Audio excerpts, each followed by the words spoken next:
एक ओंकार सतनाम करता पुरख निरभौ निर्वैर काल मूरत अजूनी सभंग गुरप्रसाद जप आद सच जुगाद सच है भी सच नानक होसी भी सच। वाहिगुरु जी का खालसा वाहिगुरु जी की फतेह। Dear students, in this video I am going to cover very important question of bank reconciliation statement। ध्यान से देखिएगा। क्वेश्चन ऐसे सॉल्व करना है। बैंक रिकंसिलिएशन स्टेटमेंट जो भी बुक में स्टेटमेंट दी होगी, डेट दी होगी, वो जरूरी नहीं कि 31 मार्च ही हो, it could be 28 Feb, it could be 31 Jain. Bank question में मेरे को बैंक रिकंसिलिएशन स्टेटमेंट बनाने के लिए बोला था एज ऑन 31 मार्च 2019, मैंने ऐसे ही लिख दिया। Particulars plus item minus item, and यहाँ पे सबसे पहले आपको दिया हुआ ओवरड्राफ्ट एज पर पासबुक, मतलब वो नेगेटिव आइटम होगी। Overdraft as per passbook it will be negative item. अगर सिंपल बोलना होता bank balance as per passbook तो प्लस आइटम ही होती, ठीक है। अब उसके बाद cheque of 70,000 has been issued but cheque of 3,000 were presented up to 31 March. हमारी एंट्री पता क्या होती है इसके लिए? स्टेटमेंट आपने ऐसे लिखनी होती है, check issued but not yet presented. 31 मार्च तक 70 के हमने इशू कर दिए बट प्रेजेंट कितने हुए? 3,000 के। कितने प्रेजेंट नहीं हुए? 67,000 के। आपको स्टेटमेंट ये याद रखनी पड़ेगी, cheque issued but not yet presented.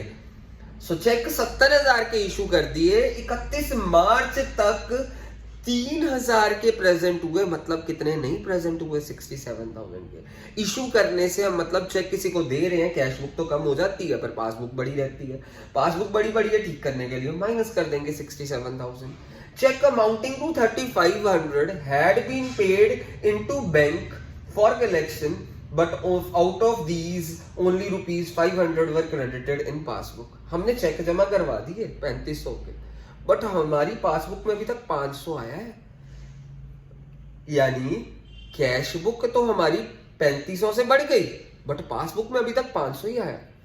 मतलब पासबुक कम हुई पड़ी, कैश बुक बड़ी पड़ी है। पासबुक के बारे में सोच रहे हैं, पासबुक कम हुई पड़ी है क्योंकि यहाँ पे बैलेंस एज पर पासबुक दिया था, पासबुक कम हुई पड़ी है। ठीक करने के लिए प्लस करेंगे तो कितना फर्क, कितना? 3,000 का, क्योंकि 3,500 तो कैश बुक में आ गया, हमने प्लस कर दिया, बट पासबुक में 500 ही आया, मतलब फर्क 3,000 का है। फिर उसके बाद bank charge ₹3,500 as interest on bank overdraft but intimation was made on 2 April. ये कब हो रहा है? 31 मार्च को।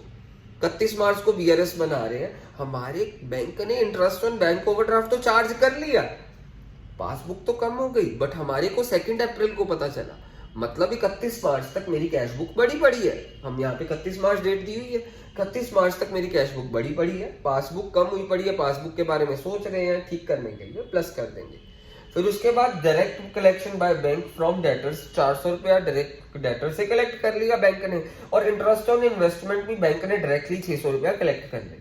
बैंक ने डायरेक्टली पैसा इकट्ठा कर लिया, पासबुक तो बढ़ गई है, कैश बुक कम हुई पड़ी है क्योंकि बैंक ने इकट्ठा कर लिया। हमारे को पता भी नहीं कैसे कब इसने कलेक्ट कर लिया, पासबुक बड़ी बड़ी है, ठीक करने के लिए माइनस कर देंगे। अगला देखिए, a cheque for 200 had been debited in bank column of cash book but it was not sent to bank at all. Means हमारे पास चेक जो था ना, हमने डेबिट कर लिया अपनी कैश बुक में। डेबिट का मतलब कैश बुक में पैसा आ रहा है, तो हमारी कैश बुक तो बढ़ गई बट हमने वो वाला चेक अभी तक बैंक को भेजा ही नहीं है, मतलब मेरी पासबुक अभी नहीं बढ़ी, कैश बुक बढ़ गई है। तो हम साइकिल पासबुक को करेंगे, कम हुई पड़ी है, ठीक करने के लिए प्लस कर देंगे 200। अब हम करेंगे टोटल, इस तरफ का बड़ा आ रहा है 80,000, दोनों तरफ लिख दिया, और यहां से 80,000 माइनस ये सब करा, 80,000 माइनस ये माइनस ये माइनस ये, मेरे पास 76,300 आया। स्टार्टिंग बैलेंस इस तरफ था, ऑपोजिट बैलेंस उस तरफ आया, मींस स्टार्टिंग बैलेंस इस तरफ था, क्लोजिंग बैलेंस उस तरफ आया। तो मतलब अगर ये ओवरड्राफ्ट एज पर पासबुक है तो यहाँ पे भी overdraft as per cash book होगा, पासबुक कैश बुक। ऑपोजिट तरफ आता है, अगर ऑपोजिट तरफ आता है, स्टार्टिंग बैलेंस इसका इस तरफ है, क्लोजिंग ऑपोजिट तरफ आया तो वो सेम है, overdraft as per cash book. वहां पे ओवरड्राफ्ट एज पर पासबुक था। अगर स्टार्टिंग बैलेंस इधर होता और क्लोजिंग भी इधर होता तो ये ओवरड्राफ्ट एज पर पासबुक था, तो जो सा क्लोजिंग होना था वो होना था normal balance as per cash book, means वो positive balance as per cash book होना था, ठीक है। मींस ऐसे अगर यहाँ पे ही बैलेंसिंग फिगर इधर ही आती इसी तरफ तो वहां पे आपने वर्ड ओवरड्राफ्ट नहीं लिखना था, फिर आपने लिखना था balance as per cash book. तो अब आपका क्योंकि ओपनिंग बैलेंस इस तरफ है, क्लोजिंग उस तरफ आया, तो ओवरड्राफ्ट था, नीचे भी ओवरड्राफ्ट। पर अगर ओपनिंग इस तरफ है, क्लोजिंग भी इसी तरफ आता, तो आपका वहां पे तो ओवरड्राफ्ट एज पर पासबुक होता, तो यहाँ पे नीचे आप ओवरड्राफ्ट वर्ड ना लिखते, आप simple balance as per cash book लिखते। That's it, very important question.